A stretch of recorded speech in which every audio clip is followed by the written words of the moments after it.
reporting that we got rid of Shokin because we wanted to bolster U.S. interests. That's the only speculation I have. I'm saying based on the facts, it seems to me the issue was Shokin did have investigations into Burisma, which was a problem for U.S. interests, not because of corruption, but because it's more of a war front. It's more of a. Do you think that Shokin was a corrupt prosecutor? No. Okay. Why did all of Europe and a lot of Ukraine hate him? Because Europe wants cheap gas. Shokin was impeding that. It's not an issue of corruption. It's an issue of conflicting He was interests. impeding it how?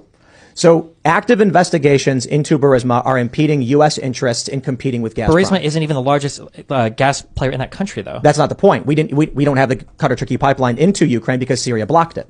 So you have a multi-front effort going back to, I think, like the 2000s to get cheaper natural gas into Europe. So of course they're not going to like anybody who's got Eastern allegiances. It's possible that with Ukraine you had in the eastern part of the country more pro-Russia sentiment. With Yanukovych, you had more pro-Russia sentiment, and you had government officials that were like, "Look, we are not just pro-West." Of course, then he gets ousted. There's unrest. I can't remember. What do you mean for Yanukovych though? Yanukovych was standing alone with that pro-Russian status, though. That wasn't all the government officials. That was part of the reasons why people were so upset with Yanukovych was because he was trying to push for Russia in opposition to what their parliament was even pushing. That's what I'm saying. And so there's probably he wasn't the only person. The sentiment was fairly split, but was leaning towards the EU. Had been voted on by their parliament, like to favor the EU. That was what the vote was for. And so the way I see it is there are probably elements of that government that were more favorable to Russia, which is why Europe doesn't like them. The people, Ukrainians who want to be a part of the EU and members of the EU who want Ukraine to join because they want more control over natural gas, of course, naturally would oppose anybody who is siding with Russia. Do you think that Ukraine was a corrupt country prior to 2014? Yes. Okay. I mean, Do you think so? For all of Europe and for everybody complaining about the corruption and stuff relating to Shokin, you think that all of that was BS and they just didn't like him because he was preventing their cheap oil or cheap gas? Say that one more time. You think that all of the upsetness that people across Europe and Ukraine had with Shokin had nothing to do with any of the corruption of the country or his lack of pressuring? Because like that's the official story that's given, and it seems to be like pretty consistent throughout. Like I can only speak on a surface level about this one particular issue because I don't know the inner workings of all of Ukrainian politics. Okay, but what I do know is there has been a tremendous effort by Western forces leading to outright physical military conflict to get natural gas into Europe to offset Russia's control of gas prices. Naturally, it seems like these things are related. Speculative. The facts are the U.S. went to Syria and said, can we build the Qatar-Turkey pipeline? Syria literally said to the United States, that would be bad for our ally, Russia, so we will not allow it. Fortunately for us, for whatever reason, Syria falls into civil war, and we just happen to oppose the guy who denied that. I don't think the whole reason for opposing it has to do with gas, but it's convenient for us nonetheless. We weren't able to do it, and to make it worse, Iran wanted to tap the same natural gas field and send the gas through Iraq and Turkey into Europe to strengthen Russia's control of energy. So the argument was the EU is trying to grow and become a unified bloc to compete with the growth of China, and Russia was basically impeding us because Russia wants to be their own big dog, right? Sure. Man, if you ever wanted to revisit a detailed breakdown of this, it would be interesting to do a little bit of reading prior to this. But let's say hypothetically I grant you all of that. Why didn't Trump say any of that? Trump doesn't know what the hell's going on. Okay, so then Trump's investigation into the impetus for this whole conversation. On the internet, bro. Okay, so the impetus for this whole conversation of like Trump pressuring them to find out if any wrongdoings happened had nothing to do with anything that you just laid out. It was just having to do with Hunter Biden and Joe Biden. It had to do with him seeing a video and then seeing people and post memes. Probably, to be completely honest, it was Tucker Carlson. Sure. Who said something But it was a little bit more than just asking questions, because if he was just curious, I don't think that the question of aid being withheld would have ever been brought up in that conversation. So clearly there was a little bit, you're saying that Biden wasn't seen as a political opponent at all, but if that was the case, I don't know why Trump would go so far to try to solicit information from the Ukrainian government such that he would withhold aid or threaten to withhold aid in exchange for some information about him. You know, seems like a random politician to target. Like, why would he be so dead set on getting information about Biden? He hates the Democrats. They were calling him a Russian spy. I think there's a little bit. I think it has to be a little bit more than that. Revenge to throw away to get impeached. I mean, you can think that, but I don't even care all that much about the speculation as to why he did it. Right? Sure. If you want to argue, well, I think that's probably one of the most important parts. That is the most important part, is why he did it. But you have to make assumptions to get to that point. If he's asking for dirt specifically with respect to a political opponent, I'm making assumptions. I feel like there's a lot more assumptions being made on your end that he was just genuinely interested in what Joe Biden had said and was threatening to withhold aid because he wanted a legitimate investigation of the firing of a prosecutor.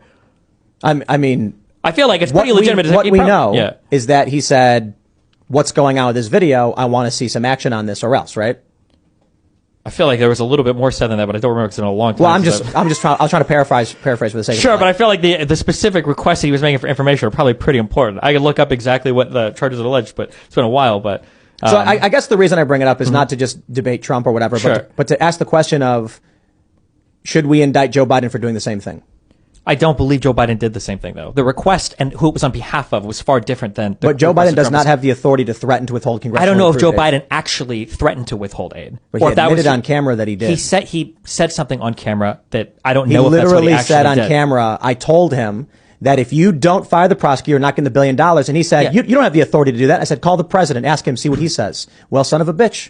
6 hours later, he's fired. Trump also said on camera that he could shoot somebody on 6th Street and not get arrested for it. But that's different from admitting to committing crimes. I don't know if Biden admitted to a crime there or if he was just talking shit. Biden also was in front of an audience saying that he had, like 170 IQ and graduated from Harvard Law or something, right?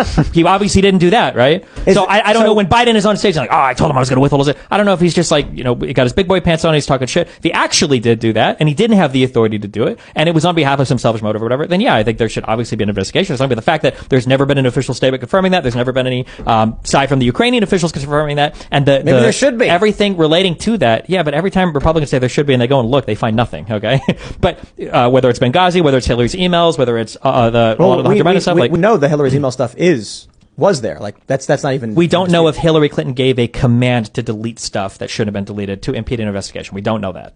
We never found information on that, which is what the charge would have been for. Sure. We know that she had a server with 35,000 emails on it. We know that her staff smashed hammers. We know that one of her staffers, I guess, he went on Reddit and he said, "How can I purge emails with someone's name on it?" or something like that. Sure. And I think, didn't he get charged or something? I don't know. I can't remember. I think he was granted immunity in exchange for information. Yeah. That's crazy, right? I remember when that happened. Like some dude on Reddit found the account and they were like, "I think this guy works." Sure, but the crime that we were looking for was whether or not Hillary Clinton ordered classified emails to be deleted. It doesn't seem like that was. We spent a whole lot of time talking about that, and for all the complaining that we do about a judge indicting Trump or intelligence agencies interfering in elections, Comey coming out and making the statements that he did about Hillary Clinton were not only unprecedented, but also potentially election altering too. So, I mean, do you think Barack Obama ordering a drone strike that killed an American citizen warrants an investigation of that? There might have already been an investigation. I don't know what the vetting process inside of orders from the government. Well, like whether there was or wasn't. Do you think there should have been? Yeah, there probably always should be when there's collateral damage. Didn't it happen? Was it in Afghanistan or Pakistan? Wasn't there a hospital that we accidentally bombed like a year and a half ago, I think? Probably. Where I think like 20 or 30 people died and it was all civilians. Yeah. Like, yeah, anytime something like that happens, there should obviously be some type of oversight. But that's different between like, there needs to be a criminal charge for an intentionally destructive act done, right? Do you agree that there's a world of difference between, Biden ordered an American citizen killed overseas versus American citizen dies as a result of collateral damage from a drone strike? Those two things are worlds apart, right? Well, the added context is we're not at war with this country and it doesn't matter. There's still, even if we aren't at war with the country, there's still worlds apart, right? Well, so we'll slow down for a second. Sure. My question is very simply: if the authority granted to the president does not extend to bombing any random country. Well, it seems like that's not where we're at legally right now, right? I think it's not where we're at because the American people don't do anything about it. Did we vote in Congress to bomb the Syrian airport when Trump returned fire for whatever gas attacks? No, but I think there's something different to an active war zone we do have troops on the ground in, and I don't agree with Trump we're not firing. at war with Syria. We have ground troops. We haven't declared a war since World War II. I don't. Sure, but we didn't even have a Senate use of for. I don't agree with Trump's firing. Sure, I'm just saying that like if an American citizen even would have died on the base, though. Yeah, I'm just saying that we're not voting for war in these areas, right? We're still bombing them. So it seems like if you're asking me a moral question versus a legal question.